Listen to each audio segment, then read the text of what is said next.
Hello, hello, sisters. We're less than a month away now, and I'm getting super, super excited. As you all know, I was just on my honeymoon riding around Thailand, around northern Thailand. So I'm back here at my apartment in Chiang Mai and beginning to put things together. Well, I'd already been putting them together, but anyway, some, sort of the final details. So this video is really more for those of you who've never been to Thailand. But obviously you're all welcome to watch it, and hopefully some of the women who've been living here for a while can pipe in with their insights as well. So I've got some things I want to talk about in terms of Thai culture primarily, and then we're also going to talk about just some of the practicalities of being here, attire, weather, getting around, that kind of thing. So let's begin. First of all, the head and the feet. So in Thai culture and many Asian and Buddhist cultures, the head is considered the highest part of the body, not just literally physically, but sort of energetically or spiritually. And the feet are considered the lowest part of the body.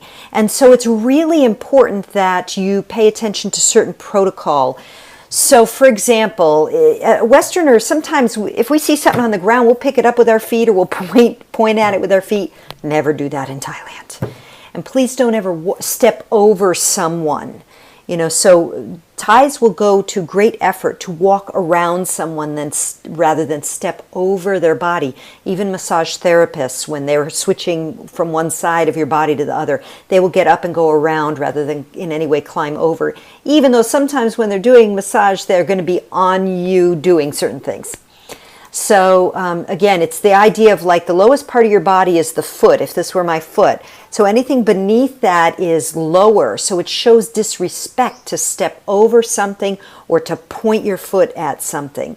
And this isn't just Thailand, this is Asian culture. As a lot of Asian culture, like Indian culture, I know has this too. So how could that look for you? If you go to a Buddhist temple, don't ever point your feet at the Buddha. So if you go there, kneel on your knees and tuck your feet behind you, or you can kind of tuck into an Indian style position like this from that. Again, never walk over anyone. Also, don't touch anyone's head. Never touch a Thai person's head, especially if they're older than you. Again, really impolite. But I wouldn't even pat the top of a child's head unless I was actually close with them. It's just considered impolite.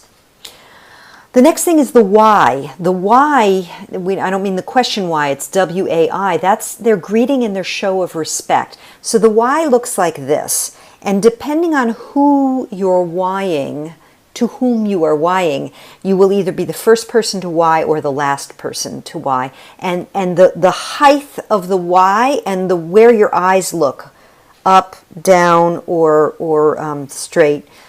Again, it all depends on the status. So how does it apply to you? Your service people, like the hotel bellman and the girl or guy who checks you in, you don't why first. They why to you and then you why back. And you look at them and you can have your why like here. And none of this really matters, honestly. But if you want to know the culture, you don't why to children first. They why to you first, because there's a lot of respect for elders in this culture, which is one of the things I love about this culture, is the respect for culture, for elders. So if ever you're with an older person, you why to them first. And then if they're really older, you lower your eyes. If they have seniority status, you lower your eyes.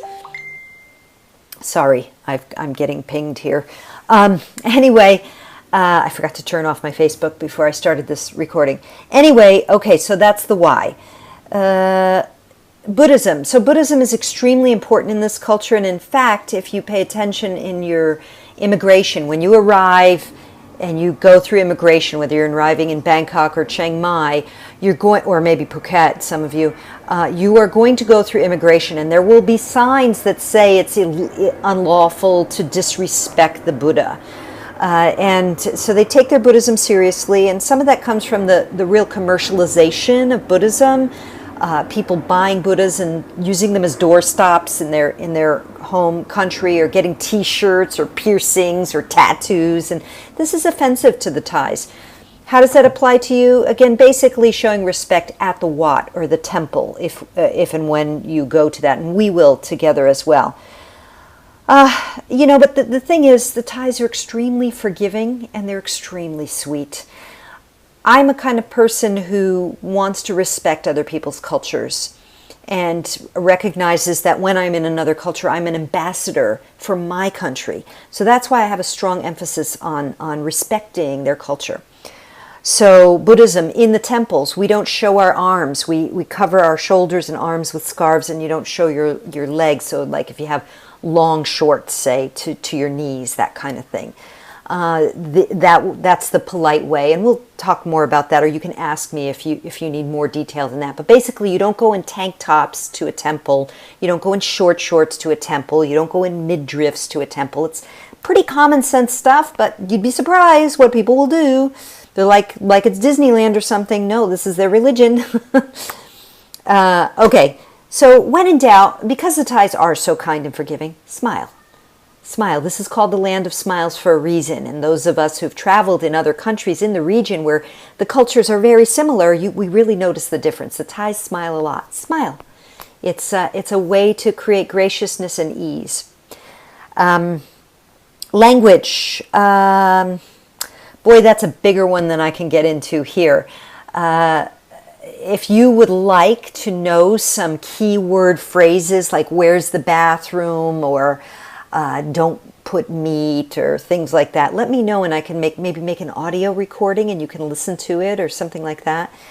I'm going to talk more about vegetarian stuff in a minute here and accessing good food here in Chiang Mai. So I'll save that for a moment. Hand gestures, again, top of the head stuff, all of that.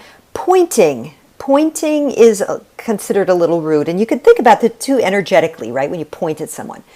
The left hand, traditionally, in many traditional cultures, the left hand and the right hand have a meaning too.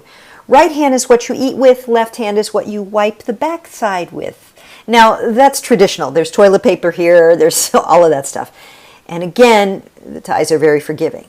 But if you are liking to learn a little bit about culture and really show that little extra respect, here's some things you can do with hand gestures. When you point, use your hand in an open fashion like this, like you're pointing at something like that. Right hand. Use the right hand.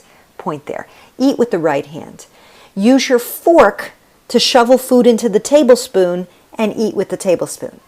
They're not really going to care too much, but anyway, if you do that, especially pointing with the right hand and not pointing like this, like that over there, or excuse me, or can you help me, that kind of thing.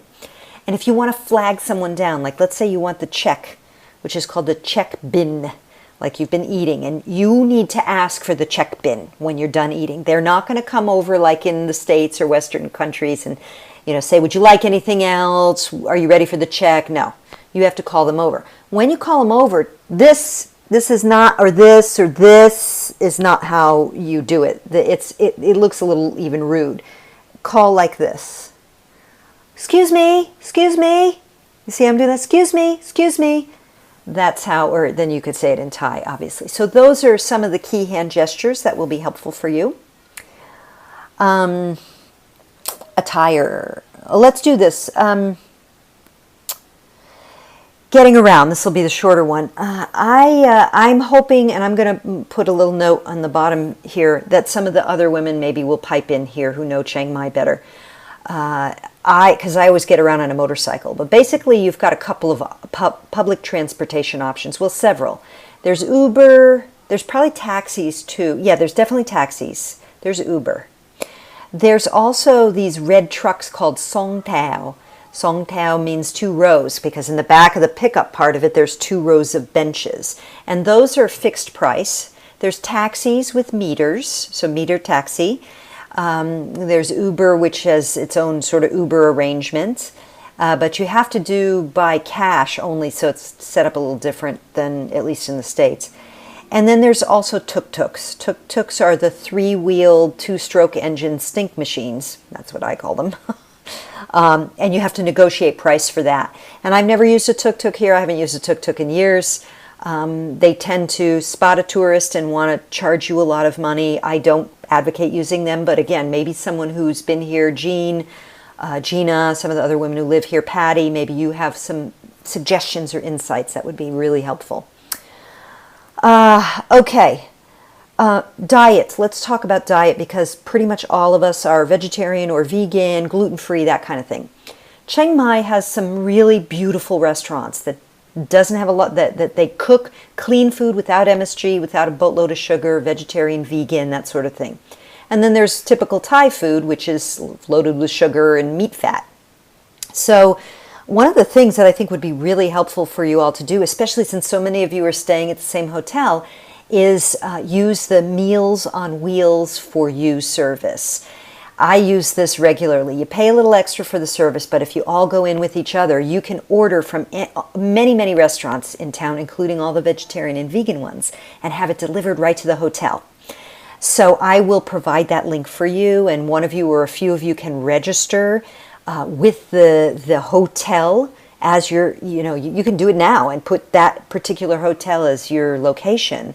And then you can use that service to order food, and they'll go to the grocery store for you and bring you bottled water. I mean, there's beautiful, in the drinks section, there's beautiful kombuchas. I recommend the Sunshine. It's lemongrass flavor.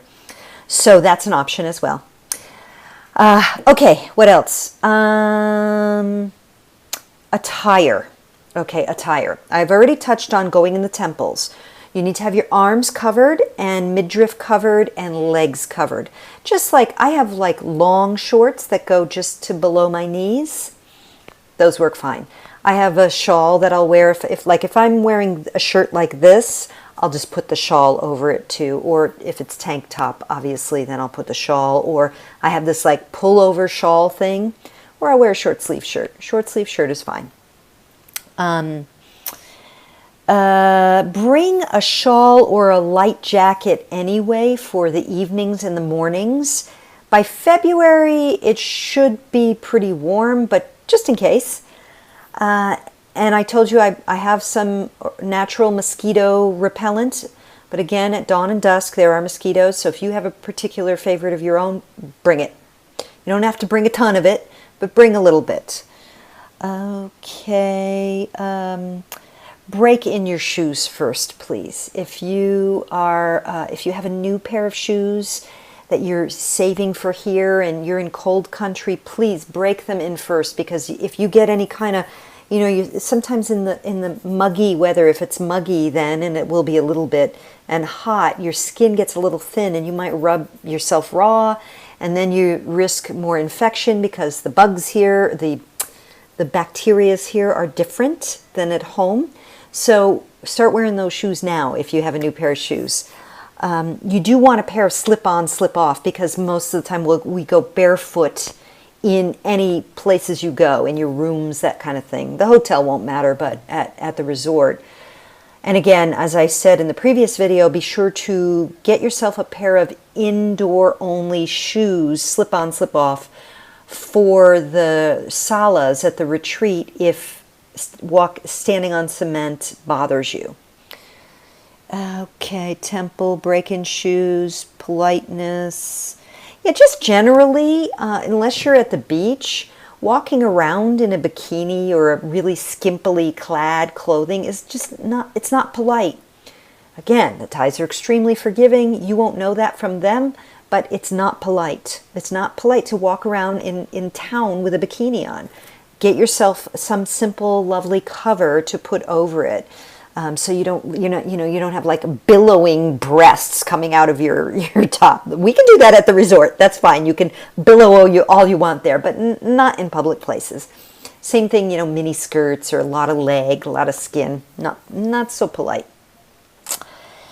And weather in February, it does start, the tribal people in the mountains around here do begin to do their slash and burn, so there could be some smokiness starting then, and the heat is starting to come on. So the days can be up into the 90s, whatever that is, Celsius, I'm not sure. Expect to be warm. That's why we have a resort with a swimming pool. Expect to be warm, expect to sweat some. But again, there could be some nights where it's cool. We do have air conditioning in all the spots except the outdoor sala, but there's a fan for that as well, and shade. I think that's everything for now. I don't want to make it too long for you. So more to come. I'm organizing, doing the final structure of the retreat itself so that I could put together the little thing for you guys to book your, when you want to have your massages and that water, the immersion tank thing. So more to come soon. And in the meantime, sending you each and all bright blessings from beautiful, sunny Chiang Mai, Thailand. Mwah! Love you.